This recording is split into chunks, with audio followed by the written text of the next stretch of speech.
तेरी आंख अगर निर्मल है तो तेरा सारा शरीर उजाला होगा।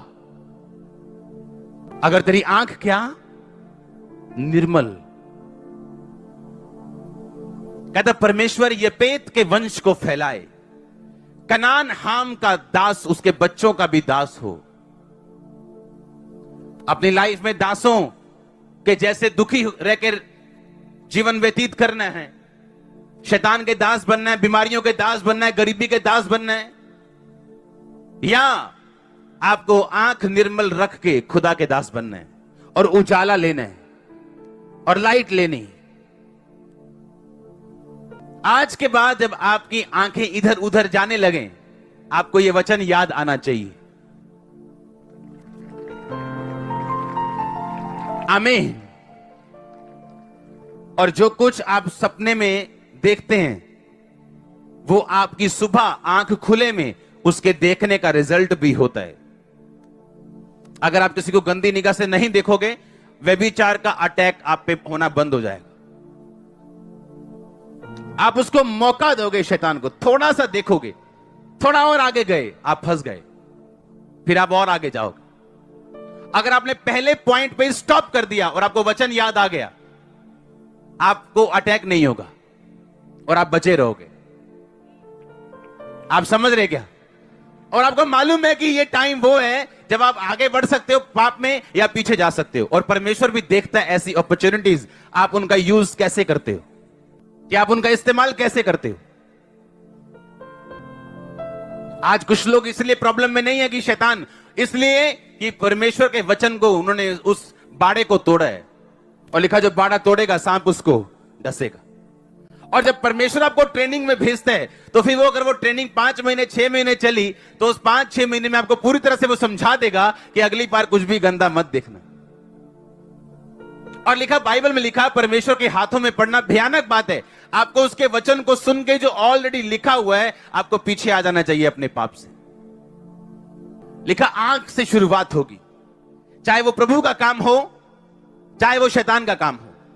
परमेश्वर ने कहा देख उत्तर पश्चिम पूरब दक्षिण पूरब पश्चिम सब चारों दिशाओं में। लिखा उत्तर पूरब पश्चिम दक्षिण सब तरफ वो देख रहा है और कह रहा है परमेश्वर कि ये मैं तेरी संतान को दूंगा। अगर आशीष बड़ी थी देखने की वजह से, क्योंकि हम क्रिश्चियन हैं, हम देखने के लिए बुलाए गए। आज आपको कुछ नहीं दिख रहा, 1 साल बाद दिखेगा, 6 महीने में दिखेगा, 2 साल में। आपको, आप चाहे अंधे क्यों ना हो इस मामले में कि आपको कुछ नहीं दिख रहा, आपकी 4 आंखें होंगी, आप नोट करना, डोंट वरी, आपका टाइम आ रहा है। मैंने कहा आपका टाइम आ रहा है, आपका टाइम आ रहा है church. In the name of Jesus आपके बच्चों का टाइम आ रहा है, आपके फाइनेंस का टाइम आ रहा है, आपके ऊंचे होने का टाइम आ रहा है, आपके हीलिंग का टाइम आ रहा है चर्च। मैं देख रहा हूं आपको गवाही देते हुए। आमीन शिशु जी, हालेलुया। एक थोड़ी सी शुरुआत आंखों से होती है, जो थोड़ी सी शुरुआत वो कहां लेके जाती इंसान को। परमेश्वर ने कहा अगर उजाला तुझ में बड़ा है क्योंकि तुम मेरी संतान है, तो अंधकार भी तुझ में क्या होगा, बड़ा होगा। तो दूसरे जो मर्जी करें, उनका उजाला भी कोली जितना है, उनका अंधेरा भी कोली जितना है, लेकिन तू अगर बढ़ेगा तो तेरी ब्लेसिंग भी ज्यादा है, लेकिन अगर तू गिरेगा तेरे श्राप भी ज्यादा है। अगर किसी ने चढ़ना ही 2 फुट है तो गिरेगा क्या और चोट क्या लगेगी। अगर आपने चढ़ना ही 500 फुट है तो गिरेंगे तो चोट तो लगेगी।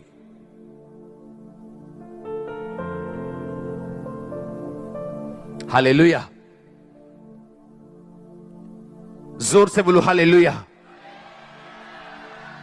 ये एक ऐसा गुनाह है जो लोग सरसरी कर जाते हैं और फंस जाते हैं, उनको मालूम नहीं होता वो फंसे किस लिए।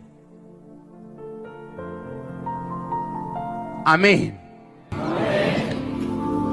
मैंने ऐसे यूथ ग्रुप्स देखे हैं अपनी लाइफ में जो सेवकाई में हैं, किसी के अंडर हैं, और इतनी पवित्रताई उनमें देखी है जो यहां के बड़े बड़े लोगों में नहीं देखी, और इकट्ठे काम करते हैं। क्योंकि जब एक बंदे को वचन घोल के पिला दिया जाए और उसे मालूम हो कि वचन में क्या लिखा है, कोई जानबूझ के जहर पीना नहीं चाहता।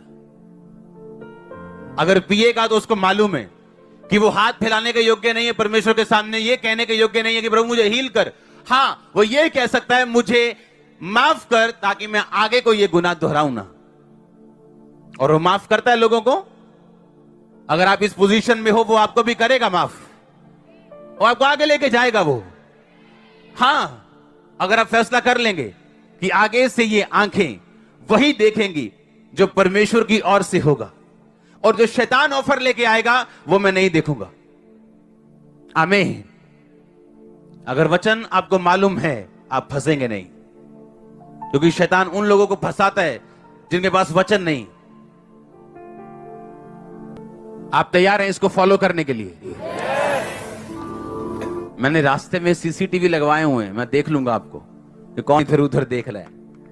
नहीं तो पता क्या करो, वो घोड़े नहीं लगाते, घोड़े जो ऐसे, वो घोड़ों की तरह लगा लो। अगर आंख ज्यादा इधर उधर जाती है तो वो हेल्प करेगा कि सिर्फ सीधा देखना है।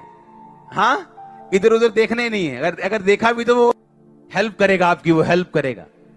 अगर आपको आपका स्मार्टफोन पाप में लेके जा रहा है, उसे बेच दो, छोटे वाला ले लो, थोड़े दिन छोटे से काम चलाओ, हेलो हेलो करो उस पे, और जब सुधर जाए, जब आंखें टिक जाएं, जब लाइफ टिक जाए, तो उससे भी बड़ा मिल जाएगा, कोई प्रॉब्लम नहीं।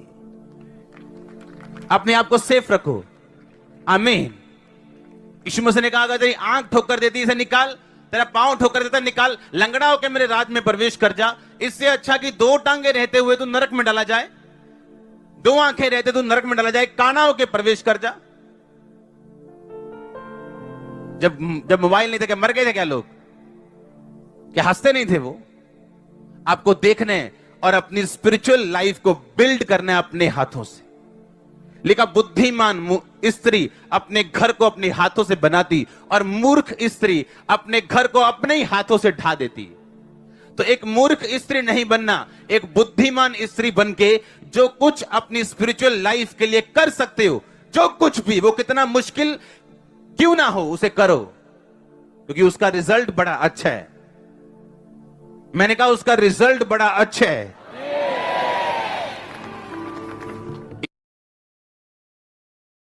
इसीलिए भजन संहिता 51 से आप रोज प्रार्थना किया करो, क्योंकि उसमें आपके सीक्रेट सिंस, जो आपके गुप्त पाप हैं, जो आपका भाई नहीं जानता, आपका हस्बैंड, आपकी वाइफ नहीं जानती, उस पापों से आपको क्षमा देता है और आपको ग्रेस देता है। भजन संहिता 51, जब आप रोज उससे प्रार्थना करते हैं, आप क्लीनिंग पावर यीशु मसीह के ब्लड में जो है उसे अपनी लाइफ पे रिसीव करते हैं।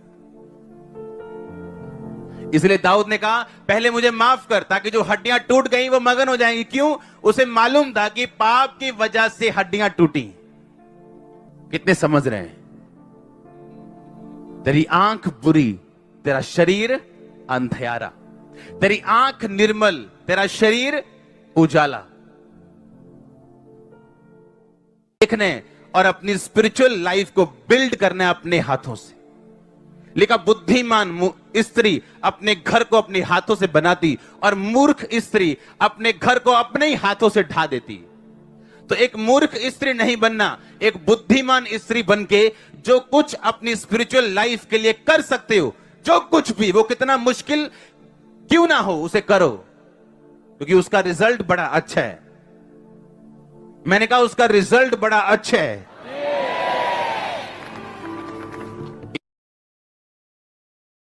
इसीलिए भजन संहिता 51 से आप रोज प्रार्थना किया करो, क्योंकि उसमें आपके सीक्रेट सिंस, जो आपके गुप्त पाप हैं, जो आपका भाई नहीं जानता, आपका हस्बैंड, आपकी वाइफ नहीं जानती, उस पापों से आपको क्षमा देता है और आपको ग्रेस देता है। भजन संहिता 51, जब आप रोज उससे प्रार्थना करते हैं, आप क्लीनिंग पावर यीशु मसीह के ब्लड में जो है उसे अपनी लाइफ पे रिसीव करते हैं। इसलिए दाऊद ने कहा, पहले मुझे माफ कर, ताकि जो हड्डियां टूट गई वो मगन हो जाएंगी। क्यों? उसे मालूम था कि पाप की वजह से हड्डियां टूटी। कितने समझ रहे हैं? तेरी आंख बुरी, तेरा शरीर अंधियारा। तेरी आंख निर्मल, तेरा शरीर उजाला।